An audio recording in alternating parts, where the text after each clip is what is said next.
Hello everyone, welcome to our channel Education Hotspot, and here in this video we are covering the next topic in our series of PW Only IAS Udaan current affair with regard to economics. तो only IAS की current affair की magazine से हम लोग economics के current affair cover कर रहे हैं। फर्स्ट हेड इसका एम्प्लॉयमेंट वाला हम पूरा कर चुके हैं। सेकंड हेड जो बैंकिंग वाला था वो हमारा चल रहा है, जिसमें हम कुछ टॉपिक ऑलरेडी कवर कर चुके हैं। एंड यहाँ पे हमारा फर्दर टॉपिक है सीबीडीसी। पिछली क्लास में मैंने आरबीआई से रिलेटेड करंट अफेयर में आरबीआई के स्टैटिक फैक्ट कवर करे थे। आई होप आपको वो समझ में आए हैं। एंड उसके बाद आपने अपने पार्ट पे भी इन चीजों को रीड कर लिया है, इनलिस्ट कर लिया है, नोट्स बना लिए हैं, माइंड में उसको सेव कर लिया है। अगला टॉपिक है देखिए सीबीडीसी रिटेल। तो पहले ध्यान से समझते हैं what exactly this topic is. ये टॉपिक है क्या, ये क्या बात कर रहा है, न्यूज में क्यों है, अगेन न्यूज में क्यों है ये तो क्वेश्चन नहीं पूछा जाएगा।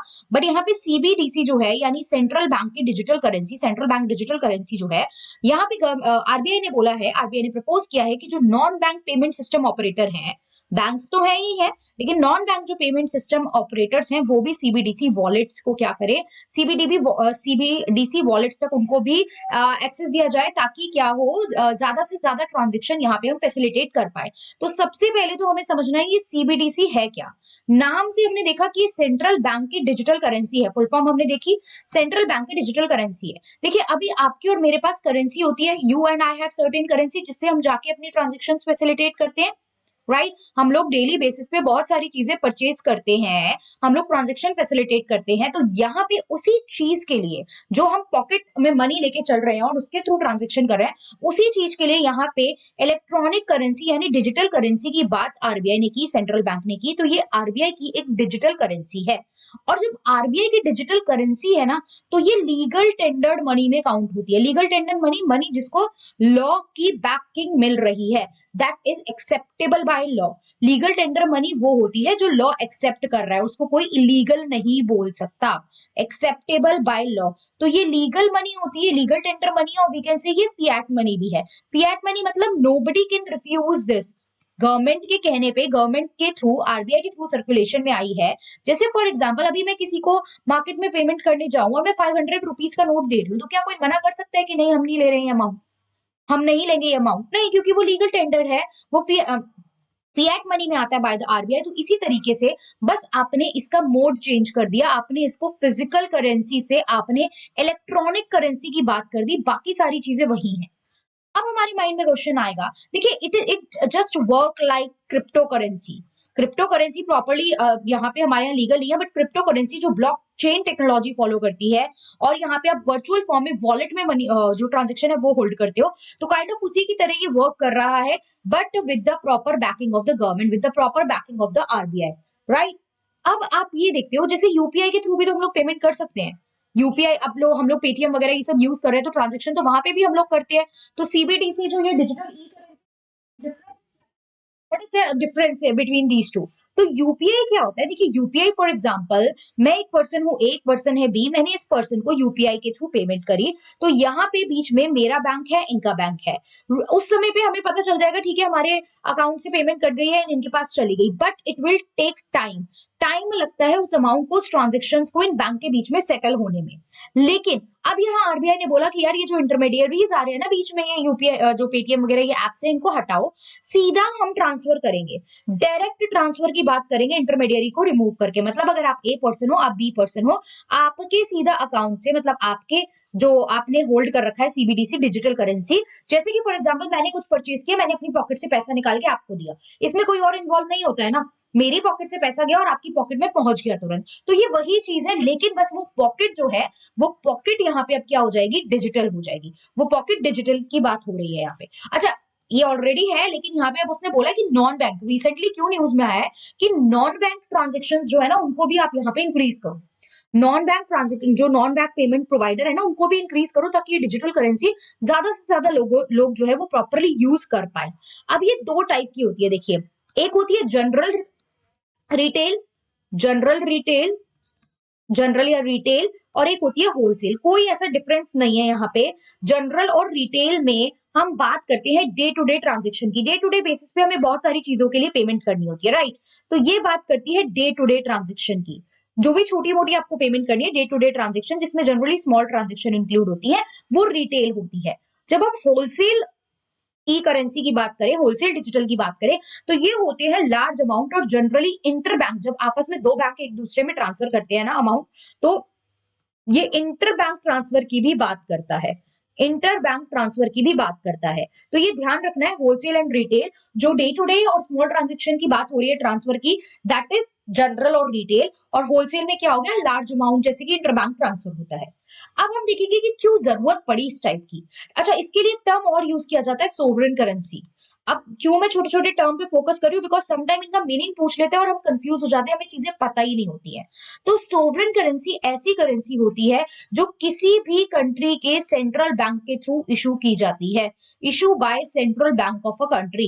किसी भी कंट्री का सेंट्रल बैंक जो करेंसी इशू करता है उसे हम सोवरेन करेंसी कहते हैं। इन केस किसी स्टेटमेंट में आपको ये दे दे तो आपको पता होना चाहिए कि सोवरेन करेंसी, फिएट मैंने बताया, nobody can refuse, legal tender जो इशूड बाय द गवर्नमेंट है, गवर्नमेंट की बैकिंग में ली हुई है, उसे एक्सेप्टेबल बाय द गवर्नमेंट है। सोवरेन करेंसी हमने यहाँ पे देखा, the currency that is issued by central bank of any country.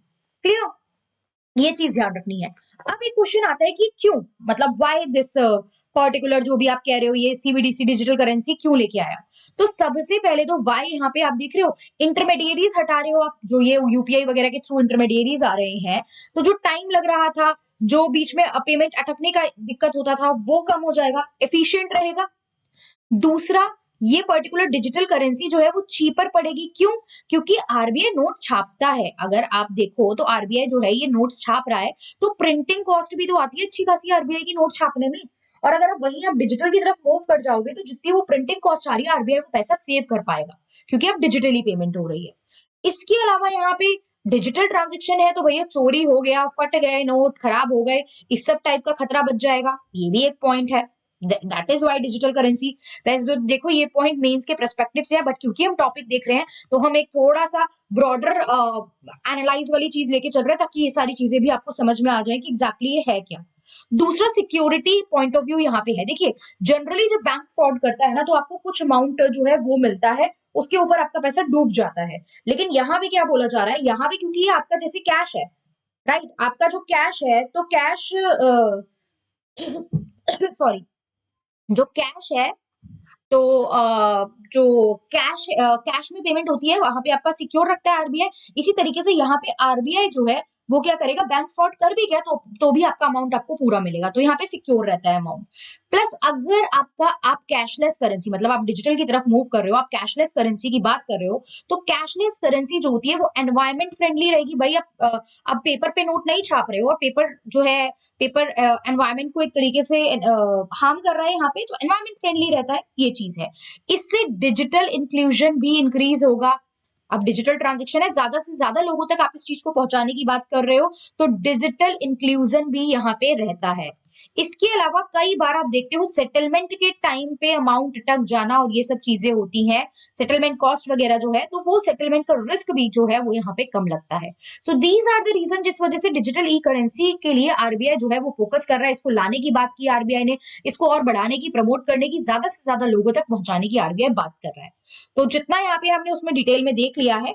अब अच्छा, यहाँ पे प्रॉपर जो है पढ़ लेते हैं हम लोग यहाँ इन्होंने क्या कंटेंट दिया, उसके बाद हम लोग अगले टॉपिक पे मूव करेंगे। दो टॉपिक हम आज की क्लास में लेके चलेंगे। Why it is in news, ये हमने देख लिया था, ये टॉपिक न्यूज में क्यों था। अब ये है क्या, उसने यही चीज बताई हुई है। सीबीडीसी होता क्या है, डिजिटल रुपी है, इलेक्ट्रॉनिक रुपी है, राइट। आरबीआई ने यहाँ पे डिजिटल रुपी और ई रुपी इंट्रोड्यूस करा है, लीगल टेंडर इशू, इसको सोवरेन करेंसी जो है वो भी यहाँ पे कैटेगराइज किया गया। मैंने बताया सोवरेन करेंसी वो करेंसी जो किसी भी कंट्री का सेंट्रल बैंक जो है वो इशू करता है। उसके बाद यहाँ पे हम देखें तो डिजिटल, ये ब्लॉक चेन बेस्ड टेक्नोलॉजी की बात करता है, क्रिप्टो वाली की बात करता है, लेकिन ये क्रिप्टो की तरह है नहीं, क्योंकि क्रिप्टो तो लीगल है नहीं ना, ये तो सेंट्रली कंट्रोल है, जिसे हमारी कंट्री का सेंट्रल बैंक यानी आरबीआई कंट्रोल कर रहा है। अब यहाँ पे लीगैलिटी की बात करें तो जो फाइनेंस एक्ट 2022 में आया है उसने आरबीआई के सेक्शन 22 को अमेंड कर दिया और आरबीआई को अलाउ कर दिया कि वो इशू करे डिजिटल करेंसी। अब यहीं से क्वेश्चन आ गया कि ये आरबीआई का सेक्शन 22 था क्या। आरबीआई का सेक्शन 22 आप कह रहे हो कि उसको बदलाव किया गया, उसमें अमेंडमेंट लाई गई और बोला गया कि अब आरबीआई जो है वो डिजिटल करेंसी इशू कर सकता है। ये किसने बोला, ये फाइनेंस एक्ट 2022 ने बोला। तो ये सेक्शन 22 क्या था, इससे क्वेश्चन बन सकता है कि आरबीआई का सेक्शन 22 ये कहता है, आपको स्टेटमेंट दे सकता है ना, तो keep that in mind, RBI का सेक्शन 22 आरबीआई को ये राइट देता था। आरबीआई 1934 में आया था ना, जिसके थ्रू आरबीआई स्टैब्लिश किया गया था। पिछली क्लास में बहुत डिटेल में मैंने आपसे बात की है इसके बारे में। तो ये आरबीआई को क्या दे रहा है, आरबीआई को एक्सक्लूसिव राइट देता है। आरबीआई का मैंने आपको फंक्शन बताया था कि आरबीआई के पास नोट इशू करने का, करेंसी इशू करने का सोल राइट होता है। No one else can issue the currency. तो यहाँ पे ये जो मतलब अगर लॉ की फॉर्मेट में देखें, लीगल फॉर्मेट में देखें, तो यहाँ पे आरबीआई को ये जो राइट है, ये कौन सा सेक्शन देता है, एक्ट का सेक्शन 22 देता था। तो इशू देता था, इशू मतलब ये राइट था कि आप बैंक नोट्स इशू कर सकते हो। अब इसको अमेंड कर दिया गया कि आप उसको डिजिटल फॉर्म में भी इशू कर सकते हो। भाई 1934 में डिजिटल के बारे में कोई सोच थोड़ी रहा था, तो डिजिटल जैसा प्रोविजन तब इंक्लूड नहीं था। लेकिन अब इट इज द टाइम जहां डिजिटल चीजें चल रही है, तो यहाँ पे इसको अमेंड करके डिजिटल वाला पॉइंट भी ऐड कर दिया गया। अब मैंने बताया दो टाइप का होता है। आई होप ये सेक्शन 22 क्लियर हो गया हमें। दो टाइप का होता है, CBDC retail and CBDC wholesale. तो रिटेल होलसेल मैंने बताया, ये जो होता है एवरीडे ट्रांजेक्शन के लिए होता है, और ये जो होता है ये फाइनेंशियल इंस्टीट्यूशन ही यूज कर सकते हैं, या नॉन बैंकिंग फाइनेंशियल इंस्टीट्यूशन कुछ, तो ये यूज कर सकते हैं। ये सेकेंडरी ट्रांजेक्शन है, यहाँ पे जो सेकेंडरी मार्केट ट्रांजेक्शन है वो यूज की जाती है। और ये कुछ स्पेसिफिक एरियाज, रिटेल डिजिटल रूपी है वो कुछ स्पेसिफिक एरियाज को कवर करता है, जिसमें कस्टमर और बिजनेस जो है वो पार्टिसिपेट करते हैं। क्लियर? डिजिटल टोकन जो है वो यूज किया जाता है एज अ लीगल टेंडर। जैसे आप पेपर कैश यूज करते हो, सिमिलर उसी डिनोमिनेशन में ये यूज होता है। बस इट इज जस्ट लाइक कि ये आपका जो है, यहाँ पे आपका जो पॉकेट है वो डिजिटल में कन्वर्ट कर दिया गया है। Rest all is just same जैसे आप नॉर्मल पेपर ट्रांजेक्शन करते हो। ये एक तरीके से बताया गया why it is important, why it is required, और what are the benefits of it, जो मैं आपके साथ डिस्कस ऑलरेडी कर चुकी हूँ। तो I hope it is clear. In case फिर भी कोई डाउट है तो आप कमेंट कर सकते हैं, I will try to resolve that doubt. अगला हम लोग टॉपिक देखते हैं, BPSP card transaction. What exactly is BPSP card transaction? देखिए, बीपीएसपी कार्ड ट्रांजेक्शन जो है, गवर्नमेंट ने कुछ क्रेडिट कार्ड कंपनी जैसे कि वीजा और मास्टर कार्ड को ये बोला है कि आप जो अपनी ट्रांजेक्शन्स करते हो ना, ये जो कमर्शियल कार्ड ट्रांजेक्शन्स है ना, वो बीपीएसपी बिजनेस के अंडर जो कर रहे हो आप उसको बंद करो। अब ये बीपीएसपी क्या है? अच्छा, ये क्यों न्यूज में, ये तो आपने देखा, इतना रिलेवेंट क्वेश्चन तो नहीं बन सकता ना इस चीज से, लेकिन ये बीपीएसपी क्या है? BPSP is business payment solution provider. ये क्रेडिट कार्ड कंपनीज को जो लार्जर पेमेंट होती है, ये इनेबल करता है कि जो क्रेडिट कार्ड कंपनी है वो बड़ी बड़ी पेमेंट सीधा वेंडर और मर्चेंट को कर पाए, वेंडर और मर्चेंट के बैंक अकाउंट में कर पाए। तो बीपीएसपी जो एक नया पेमेंट मेथड है, जैसे आरटीजीएस है, एनईएफटी है, आईएमपीएस है। अब इस टॉपिक से मिल गया हमें कैच की क्वेश्चन बन क्या सकता है, और हमें फोकस करना किस पे है।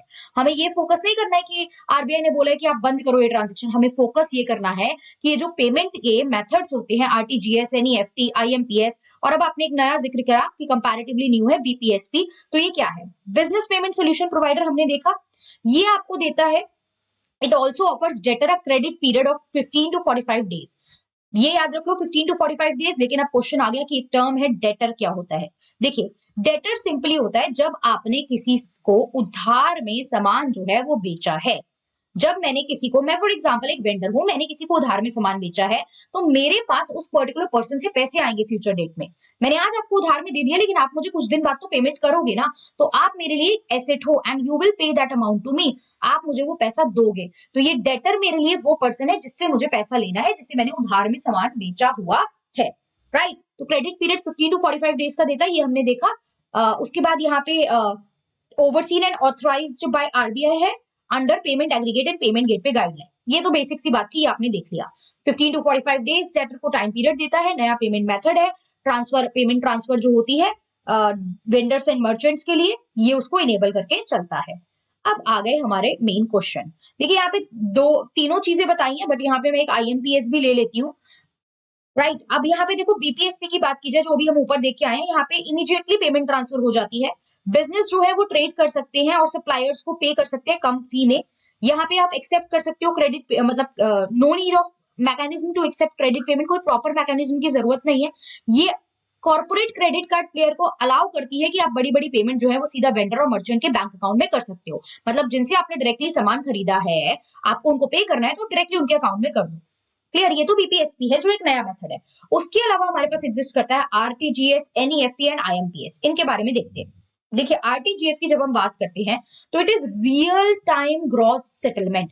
जब मैं रियल टाइम वर्ड यूज करती हूँ ना, रियल टाइम मतलब होता है आपने ट्रांसफर करा अमाउंट, और आपने जब ट्रांसफर करा तब उसी टाइम सेम टाइम पे सामने वाली पार्टी के पास वो अमाउंट पहुंच गया।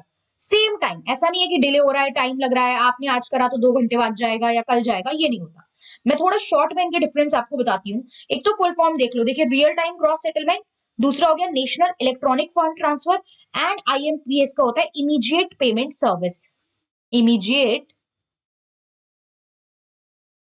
पेमेंट सर्विस, एक पॉइंट तो ये हो गया, पॉइंट ऑफ डिफरेंस। दूसरा यहाँ पे हो गया आपका, ठीक है, दूसरा हम लोग यहाँ पे देखते हैं कि मिनिमम अमाउंट क्या है भैया। मिनिमम अमाउंट जो आप यहाँ पे क्या करोगे, ट्रांसफर कर सकते हो। तो मिनिमम अमाउंट देखिए आरटीजीएस में तो आप मिनिमम जो अमाउंट है कम से कम आपका 2 लाख होना चाहिए, 2 लाख से कम नहीं आप कर सकते हो। आरटीजीएस जब आप ट्रांसफर कर रहे हो, अकाउंट टू अकाउंट ट्रांसफर होती है ना ये, बेसिकली आप एक पर्सन के अकाउंट से दूसरे पर्सन के अकाउंट में डायरेक्टली ट्रांसफर कर रहे हो, डायरेक्टली हमारे अकाउंट में पेमेंट होगी। तो ये चीज आपको प्रीलिम्स में एमसीक्यू में कंफ्यूज कर सकते हैं, स्टेटमेंट बेस में देके कंफ्यूज कर सकता है कि एनईएफटी में मिनिमम अमाउंट 2 लाख है, नहीं, आरटीजीएस में मिनिमम 2 लाख होता है। एनईएफटी में मिनिमम कोई लिमिट नहीं है, ₹1 से लेके ₹1 से कर सकते हो आप, और यहाँ पे भी मिनिमम ₹1 है। अब बात आती है मैक्सिमम की।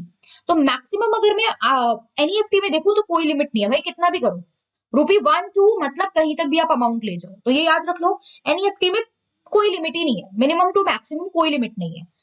आरटीजीएस में मिनिमम की लिमिट है 2 लाख, कम से कम 2 लाख होना चाहिए, 2 लाख से कम आप आरटीजीएस नहीं कर सकते हो, और यहाँ पे मैक्सिमम की कोई लिमिट नहीं है, नो लिमिट, राइट, मैक्सिमम की यहाँ पे कोई लिमिट नहीं है। अब आईएमपीएस में मिनिमम 1 देखा और यहाँ पे मैक्सिमम की लिमिट हो गई 2 लाख। अब यहाँ इंसान कंफ्यूज हो जाता है। देखिए आरटीजीएस में मिनिमम 2 लाख था कि कम से कम 2 लाख होगा तभी ट्रांजेक्शन इनिशिएट होगी, लेकिन आईएमपीएस में मैक्सिमम 2 लाख है, 2 लाख से ऊपर आप आईएमपीएस नहीं कर सकते, ₹1 to 2 लाख। तो पहला डिफरेंस क्या देखा हमने, इनकी फुल फॉर्म देखी। दूसरा डिफरेंस हमने क्या देखा, हमने देखा कि मिनिमम यहाँ पे है आपका 2 lakh, ₹1, maximum no limit and maximum limit 2 lakh. यहाँ पे जो ट्रांसफर है, वो ट्रांसफर है वो रियल टाइम होता है, राइट, यहाँ पे ट्रांसफर रियल टाइम होता है आरटीजीएस में, मैंने आपको ये बताया। एनईएफटी में नॉन रियल टाइम होता है, ट्रांजेक्शन को जनरली क्लब करके हाफ आवर बेसिस पे सेटलमेंट की जाती है, हाफ ऑफ आवर के बेसिस पे यहाँ पे सेटलमेंट की जाती है, एंड आईएमपीएस में भी रियल टाइम होता है। अब वो कंफ्यूज कर सकता है आपको, राइट, आप ध्यान रखना कि आरटीजीएस में तो नाम में ही लिखा है रियल टाइम, लेकिन आईएमपीएस में भी रियल टाइम होता है, क्योंकि यहाँ पे इमीडिएट वर्ड लिखा है, बिल्कुल तुरंत इमीडिएट पहुंच जाता है। तो आरटीजीएस एंड आईएमपीएस में ट्रांसफर जो होता है वो रियल टाइम होता है, वेयर एज एनईएफटी में नॉन रियल टाइम ट्रांसफर देखने को हमें मिलता है। इसमें जो ट्रांजेक्शन चार्ज लगते हैं ना, इनमें कोई बहुत ज्यादा चार्ज नहीं लगते हैं, नो चार्ज, ठीक है, सॉरी एनईएफटी में no charge, sorry no charges, right. तो यहाँ पे this system is not suitable urgent fund के लिए नहीं है, ये मैंने आपको बता दिया, क्योंकि हाफ आवर लगता है। यहाँ पे आप अर्जेंट फंड ट्रांसफर कर सकते हो। यहाँ पे large amount of cash transaction होती है, क्योंकि बिल्कुल 2 लाख तो मिनिमम ही है, तो लार्ज ही करोगे, 2 लाख से ऊपर कितना भी कर सकते हो। यहाँ पे जनरली स्मॉलर वैल्यू ट्रांजेक्शन आप यूज करते हो एनईएफटी में, क्योंकि इसमें टाइम भी लगता है ना, ये इमीडिएट हो जा रही है, इसमें थोड़ा टाइम लग रहा है यहाँ पे सेटलमेंट में, क्लियर। ये जो है ये इशू करा था आरटीजीएस सिस्टम, आरबीआई ने इशू करा है, और एनईएफटी भी आरबीआई ने इशू करा है। और आईएमपीएस की बात करें तो it is by NPCI. NPCI के बारे में ऊपर हम कुछ टॉपिक्स में ऑलरेडी पढ़ चुके हैं, तो अब नाउ यू नो एनपीसीआई क्या है। अब आप मुझे एनपीसीआई के बारे में कमेंट करके बताएंगे कि व्हाट एग्जैक्टली इज एनपीसीआई, इसको कब फाउंड किया गया। ये मैंने ऊपर के कुछ टॉपिक्स में आप लोग को एक्सप्लेन करा है, तो एनपीसीआई के बारे में मुझे कमेंट में चाहिए, अगर आप लोग यहाँ तक, ठीक है, बिल्कुल लास्ट में मैंने पूछा है ताकि मुझे भी पता चल जाए कितने स्टूडेंट एक्चुअली में सीरियसली इस वीडियो को देख रहे हैं। तो एक मुझे भी मोटिवेशन मिलती है आप लोगों की कमेंट से कि स्टूडेंट आर वेटिंग, तो मुझे जल्दी जल्दी कंटेंट बनाना चाहिए। तो यहाँ पे आपके ये 2 टॉपिक हमने आज की क्लास में कवर कर लिया, होप समझ में आया होगा। अगली क्लास में हम लोग फर्दर मूव करेंगे रिवाइज प्रायोरिटी सेक्टर गाइडलाइन पे, तो हम देखेंगे प्रायोरिटी सेक्टर गाइडलाइन है क्या और उसमें क्या क्या चीजों में चेंज लाया गया है। अगेन करंट से ज्यादा जो है, डेटा से ज्यादा जो है वो इसका स्टैटिक पार्ट इंपॉर्टेंट हो जाता है, तो we need to focus on that also, because economics में बिल्कुल करंट के थ्रू आप पढ़ते हो, लेकिन करंट से आपको स्टैटिक कवर करना बहुत जरूरी हो जाता है, क्योंकि क्वेश्चन कई बार डायरेक्टली उसी चीजों से हमें देखने को मिल जाते हैं। Okay, so that's all for this video. Thank you everyone. See you in the next video with the further topic of this particular series. Thank you everyone.